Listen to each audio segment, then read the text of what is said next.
اور ہمارے سامنے تو غلمان اور حوریں آ جائیں تو ہمارا کیا، لیکن حضور ہیں، کائنات پوری سامنے آ جائے تو کملی والے کے دل کو متاثر نہیں کر سکتے۔ یہ ہمارا عقیدہ ہے یا نہیں؟ اچھا، لیکن حضور جب اعتکاف بیٹھتے کس طرح بیٹھتے تھے؟ اللہ، خیمہ لگا کے، دیکھو نا وہ ذات۔ ہم کہتے ہیں اخبار پڑھنے سے کوئی اثر ہی کوئی نہیں ہوتا، ٹیلی فون سننے سے اثر ہی کوئی نہیں ہوتا، پریس کانفرنس کرنے سے اثر ہی کوئی نہیں ہوتا، اور یہ باتیں ساری تمہیں سمجھ آئیں، اللہ کے حبیب کو کیوں نہیں سمجھ آئی؟ خیمہ لگتا، خیمہ، اور اس میں میرے اور آپ کے کملی والے تشریف فرما ہوتے، بلکہ بعض اوقات گفتگو کی ضرورت محسوس ہوتی، ضروری تو آپ سر اقدس اس خیمے سے سر پاک باہر نکال کے نا سر اقدس، تو پھر فرماتے ایسے بات۔ یعنی اچھا ایک دفعہ ایسے بھی ہوا، ایک کتابچہ میں نے لکھا ہے مقصد اعتکاف، وہ پڑھ لو تو اس میں یہ ساری چیزیں ہیں۔ ایک دفعہ ایسے ہوا، آپ کا معمول تھا کہ اعتکاف کی رات شام کو آپ مسجد میں آ جاتے، فجر کی نماز پڑھ کے آپ خیمہ میں تشریف لے جاتے، یہ آپ کے معمولات میں سے۔ آپ جب اپنے خیمہ میں تشریف لے جانے لگے تو آپ نے دیکھا ارد گرد 3-4 خیمے اور بھی ہیں۔ آپ نے پوچھا یہ خیمے کس کے ہیں؟ انہوں نے عرض کیا یا رسول اللہ صلی اللہ علیہ وسلم، یہ آپ کی ازواج مطہرات، آپ کی بیویاں، وہ بھی چاہتی ہیں کہ ہم حضور کے ساتھ اعتکاف کریں۔ تو آپ نے کہا ان کے خیمے بھی اکھاڑ دو، میرا خیمہ بھی اکھاڑ دو۔ فرمایا اس سال محمد اعتکاف نہیں بیٹھے گا، اور اس کی محدثین نے وجہ یہ لکھی ہے کہ آپ نے محسوس کیا کہ یہ ماحول ہی سارا گھر والا بن گیا ہے۔ آپ نے قضا کیا وہ اعتکاف، ایک موقع پر آپ نے 10 دن کی بجائے پھر 20 دن اعتکاف کیا۔ ہم کیا چاہتے ہیں؟ ہم نے ماحول جو اعتکاف مثلا ساتھی بیٹھے ہیں، میری ان سے گزارش، مجھے تو وہ اعتکاف جو پرانے لوگوں کا تھا نا، اب مجھے سمجھ آتا ہے وہ بالکل صحیح تھا، کس سے بولنا ہی نہیں، منہ لکا کے باہر آنا ہے۔ مجھے تو وہ سمجھ آ گئی ہے کہ وہ آخر علماء نے، ان بزرگوں نے اسی لیے سمجھایا تھا تاکہ اس کے پلے کچھ پڑے۔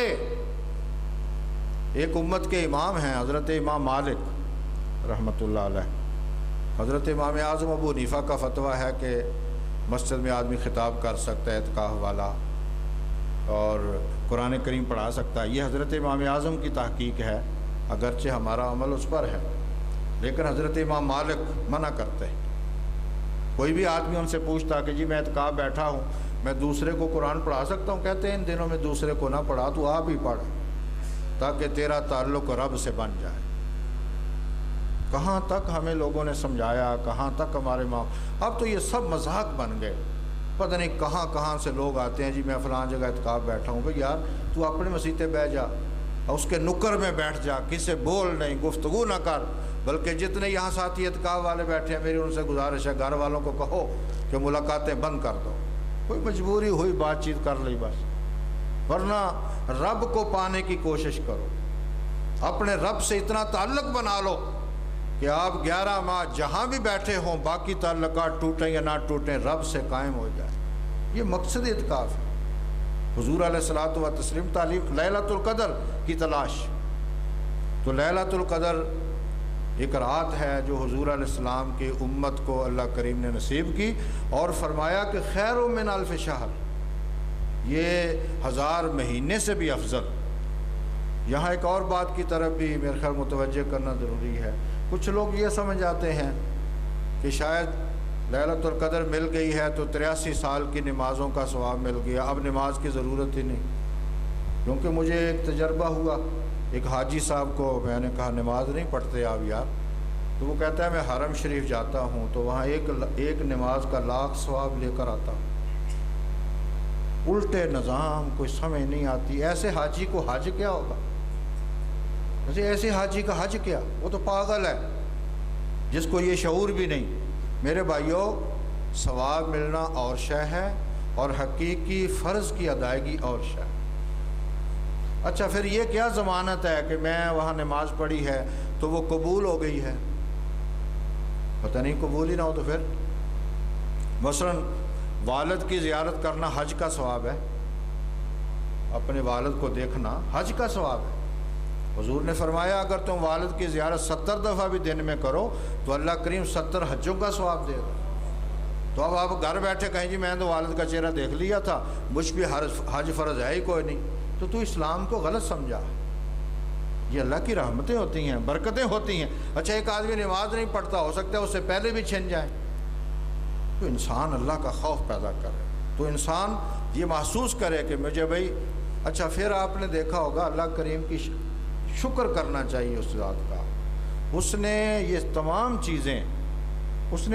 چیزیں ہم سے مخفی رکھی، لیکن رب کا شکر ادا کرو، یقین جان۔ مثلا مجھے اور آپ کو بتا دیا جائے کہ فلاں وقت لیلۃ القدر، ہم تو گئے، اور ہمیں شیطان اسی وقت مار دے گا، مطلب سوال تو ذہن میں آتا ہے نا کہ جی حضور علیہ السلام امت کے اتنے خیر خواہ ہیں تو بتا ہی دیتے۔ بلکہ ہے حدیث میں کہ آپ ایک دفعہ تہیہ کر لیا کہ آج نا امت کو بتا دینا ہے کہ فلاں موقع پہ لیلۃ القدر۔ آپ آئے، مسجد میں آئے، بلکہ ذہن تھا کہ خطاب کروں اور وہ صحابہ کو بتاؤں اور تھا قیامت، تو آپ اللہ کی شان مسجد کے قریب پہنچے تو 2 صحابی آپس میں کسی مسئلے میں لڑ رہے تھے، اختلاف کر رہے تھے، تو اللہ کریم نے حضور کو منع کر دیا کہ نہیں بتانا ان کو کہ فلاں موقع پہ، جس سے یہ سبق ملا کہ جب اختلاف آ جائے تو رحمتیں اٹھ جاتی ہیں۔ ہم جب تک لڑ نہ لیں نماز کا سواد ہی نہیں آتا۔ حالانکہ ذوق پیدا کرو، کوئی ایسا جملہ نہیں، کوئی ایسی کلام نہیں کرنی تاکہ انسان نماز، اسلام کیا کہتا ہے؟ روٹی کھا کے نماز پڑھو، بھوکے نماز نہ پڑھو تاکہ ذہن اس طرف نہ جائے۔ مثلا آپ کے پیٹ میں ہوا ہے، جاؤ آرام سے فارغ ہو کے آ جاؤ، وضو دوبارہ کر لو۔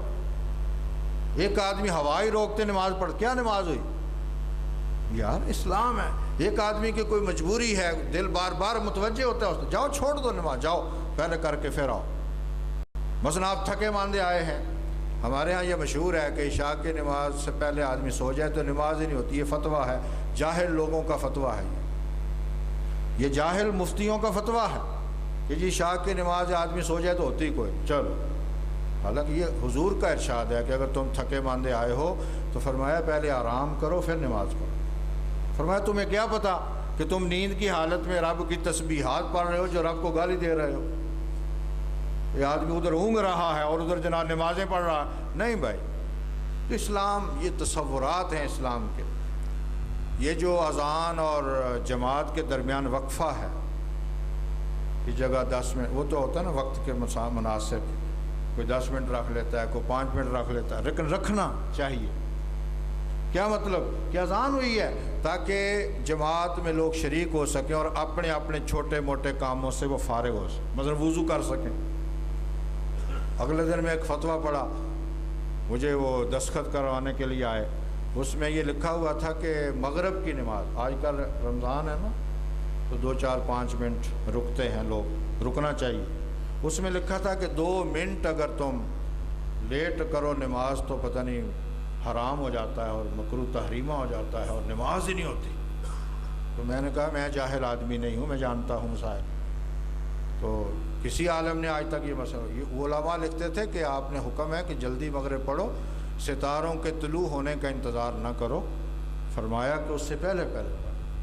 تو وہ تو لیٹ ہوتا، اگر 5-10 منٹ آدمی انتظار، باقاعدہ اسلام کا نظام ہے کہ اذان کے بعد انتظار کرو تاکہ نمازی آ کے شامل ہو جائیں۔ مغرب کے وقت بھی 2-4 منٹ، صرف رمضان میں نہیں، آگے پیچھے بھی انتظار کیا کرو کہ تاکہ لوگ مثلا کوئی وضو کر رہا ہے، کوئی باتھ گیا ہوا ہے، کوئی کہیں، تو 5 منٹ دو تاکہ وہ شامل ہو سکے۔ یہ نہیں ہے کہ افراتفری مچا دو، بلکہ حضور کا، آپ صلی اللہ علیہ وسلم کا یہاں تک تعلیم ہے کہ تم جب جماعت، حالانکہ آپ کے ظاہری حیات میں فرش کچے ہوتے تھے، اور کچے فرشوں میں آپ جانتے ہیں اتنا آدمی گرتا نہیں ہے جتنا یہ سنگ مرمر پہ گرتا ہے، اس میں تو کیچڑ ہو تو پھر ہی مسئلہ ہے۔ لیکن آپ کی تعلیم ہے کہ جب جماعت کھڑی ہو اور تم نماز کے لیے آ رہے ہو، فرمایا دوڑو مت، کہیں پھسل نہ جاؤ، کہیں تمہیں چوٹ نہ لگ جائے، فرمایا جتنی آرام سے مل جائے اس میں شامل ہو جاؤ اور جتنی رہ گئی ہے اس کو ادا کر لو۔ کیا تعلیمات ہیں، لیکن ہم نے آج ان کو اجاڑ دیا، تباہ کر لیا، پریشان کن صورت بن گئی۔ تو حضور علیہ الصلوۃ والتسلیم کی یہ برکتیں ہیں۔ تو آپ